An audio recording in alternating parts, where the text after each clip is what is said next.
For the longest time, I was always stuck lateral raising 2.5 pound plates, 2.5 pound, not kilogram. And I could never level up beyond that. Every time I tried to even go to 5 pound, it just felt like way too heavy. It was like I was doing too much weight and I wasn't getting a proper pump. I wasn't getting a proper stimulus. It just felt like my side delts were never gonna grow and I wasn't gonna achieve the aesthetic body that I wanted. You see, when it comes to achieving an aesthetic body, there's one muscle group that by far trumps all the other ones, but it's also the hardest muscle to grow. And we're talking about side delts in case you don't know yet. You see, side delts, it gives you that width, and it gives you that width at the top of your frame, which is like so hard to achieve, but it's also, if you can get that, it's just so crucial when it comes to attracting women, when it comes to just looking kind of like a warrior, kind of like an athlete. It just gives you that build that makes you look like Super Saiyan. It just makes you look sick.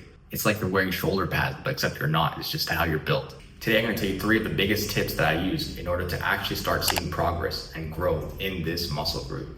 So the first thing, let's address the big elephant in the room with the lateral raise. And I was stuck with 2.5 pound plates. And no matter what, I just wasn't progressing.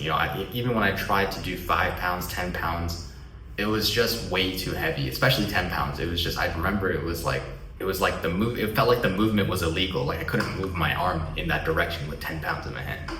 So what you have to realize is the side delt is a very, very small muscle. So it's not going to naturally be used to moving weight, especially, weights in the gym. That's like, 5, 10 pounds, lots of weight like that, especially when you're isolating it. And so what you need to do is you have to realize that you're not naturally going to get to the point where you're going to be moving more weight. So in order to actually get more weight and progress that movement, you have to force the overload. So what that means is you take a heavier weight, you move up to 5 pounds, you move up to 10 pounds, 15 pounds, and you just make yourself accustomed to the weight. You're still doing the lateral raise, but you're using momentum and you're forcing yourself to get used to moving that weight in that direction. It's okay to swing a little bit. It's okay to use a little bit of momentum so that your body and your muscles get used to handling that weight in that movement pattern. When you're forcing overload, there's a lot of different things that you can do in order to still have a massive stimulus, in order to still create a massive stimulus.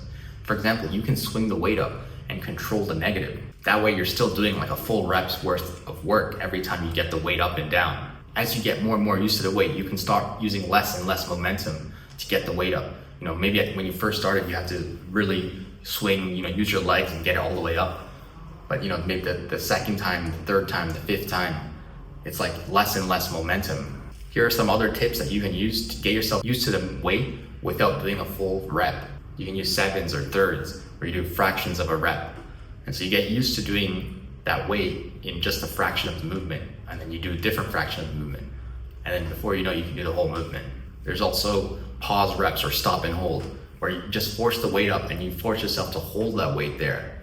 And that's actually really good in terms of stimulus, but also in terms of getting used to that weight when you're forcing yourself to hold it in that position.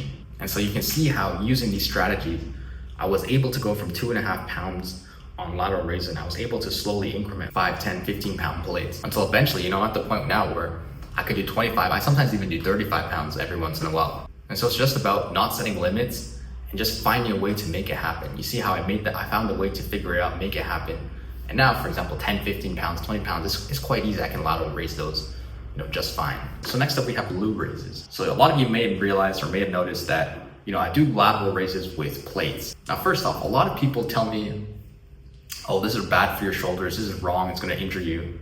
First of all, why do you think that? It makes no sense. A lot of people have like these random limiting beliefs that just prevent them from truly unlocking their potential, because they just have these random limitations in their head. Oh, this is going to injure you. This is bad for you. Who told you that? How do you even know this? Anyways, that's aside from the point. Glute raises, so basically there's this Chinese Olympic lifter named, I don't know his full name, Lu though. And basically he does this. He did this raise. He did this movement, and it was like, he did it to help his shoulders. It helped his mobility and it helps his shoulder strength as well. And so obviously he's doing it. I was like, I figured, why not give it a try? Why not try it out? So basically it's like a lateral raise. You use plates, but instead of stopping at 90 degrees like you would on a lateral raise, you go all the way up. What it does is it just really helps your shoulder mobility. And I remember after doing this for a couple of weeks, not only was my shoulders a lot more unlocked, but on top of that, I just felt a lot stronger in that area. Shoulders are like, the glutes of your upper body. A lot of people say that, right? And so I just felt a lot more unlocked. I could like move it more, and I didn't have the kind of injuries and stuff from overbenching. I remember before it was like, whenever I'm doing like pull-ups, I can hear it creaking and it just felt really awkward. Whenever I'm doing bench press, it's just like very rigid, the shoulder, and it's not freely moving and it's not mobile. It didn't feel strong and useful. It felt like a vulnerability within me. After I did glute raises for a while, it was like, it really felt like my shoulder was unlocked and I was free to like move around, do lots of pull-ups as much as I want, muscle ups. That's when I started learning to muscle up. And it just unlocked a lot of strength and mobility in my shoulder. And I found that to be very, very good for a number of reasons, but also because it was able to grow my shoulders more, right? Because now they're fully unlocked. I can lateral raise more, I can glute raise more, I can work my shoulder better. But anyways, glute raises are amazing, They look cool, they feel good, they give your shoulder amazing mobility, they give your shoulder amazing strength, and it just really unlocks your shoulders and gives you that full potential that, you didn't feel like you had before. But like I said, my shoulders before felt like they were like a vulnerability when it came to weightlifting. Like I was always worried about it. I was always like anxious to bench press, to, do pull-ups and stuff like that, because it just felt like my shoulders were always gonna like, pop in and out or whatever. It just felt like, not actually pop in and out, but you know what I mean? Like it just feels like you're always hearing that clicking and you're always hearing that awkward noise. And it just felt like some kind of pain. You never know when you're gonna feel a pang of pain in your shoulder when you're like lifting heavy or doing something strenuous. Whereas now I just don't have that problem. On top of that, I think I truly believe glute raises are also responsible for a decent amount of growth, because you're creating a new stimulus. You're training in a much greater range of motion. So obviously it's going to unlock some new potential within you, some new muscle within you. And that's definitely going to be responsible for some growth. Obviously, when it comes to glute raises, you're not going to be doing it as much weight as you are going to be doing, for example, lateral raises, because it's just the lateral raise with a greater range of motion. So do keep that in mind. But I would highly recommend trying this out. It might feel a bit weird at first, but it looks cool and, I think it's great. All right, the last one, and this is one that's for some reason really neglected and overlooked by a lot of guys in the gym, but we're talking about the overhead press. Now, for some reason, most guys just don't do this, or they don't do it really that seriously. They maybe will do it like once in a while because they have to, or they know they're supposed to, but they're not actually like really taking it that seriously. They're not really overloading this. And it makes no sense, because this is probably one of the best movements when it comes to not only building your shoulders and building that, the mass and the width at the top of your body, but it's just one of the best movements overall for aesthetics and for athletics as well. It's just way more practical. When you compare it to the bench press, guys will bench press all the time. They'll build their chest up, but they're not going to, overhead press and build their shoulders. And it's like, dude, why? It's just better in every way, better in every aspect. So you look at some of the benefits of the overhead press. So first of all, it's responsible for the most amount of shoulder growth, right? It's the biggest movement that you're going to be doing with your shoulders, the most amount of weight you're going to be lifting with your shoulders. It's going to be responsible for the most amount of growth. If you can train this consistently and overload this, really focusing on this, you're going to see the most amount of shoulder growth. I know specifically we're talking about side delts in this video, but overall, side delts included, the overhead press is very, very important for your overall shoulder growth. Like I said before, it's very important for aesthetics. It's also very important for practicality. It's basically like the king of upper body movements. You definitely need to be doing overhead press if you want to be useful, if you want to look good, if you want to feel good. Now, the reason I think a lot of people overlook this or neglect it is because it's not that fun, and it's kind of hard and awkward. And especially when it comes to progressing, it feels very, very difficult. Similar to maybe how I was with the lateral raise and stuck at 2.5 pounds. A lot of people might be stuck on overhead press for the same weight for the longest period of time. They maybe haven't even progressed it at all, ever in their lifting career. And so the biggest thing when it comes to overhead press is that it's similar to the lateral raise. It's just very hard to progress, the same as other movements. For example, you might be able to add 5 pounds to your squat for a very long period of time. You might be able to add 5 pounds to your bench press for a very long period of time.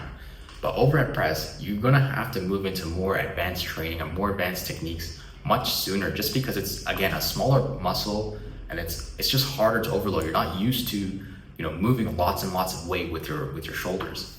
And so similar to the lateral raise, we can do what we did with the lateral raise, which is, use momentum, start forcing momentum. This is called a push press, where it allows you to use more weight and you use the momentum of your legs to push and lock out at the top. So I did that for a bit and definitely helped a lot when it came to getting used to moving more weight. Definitely helped a lot with shoulder growth, and I was able to overhead press more.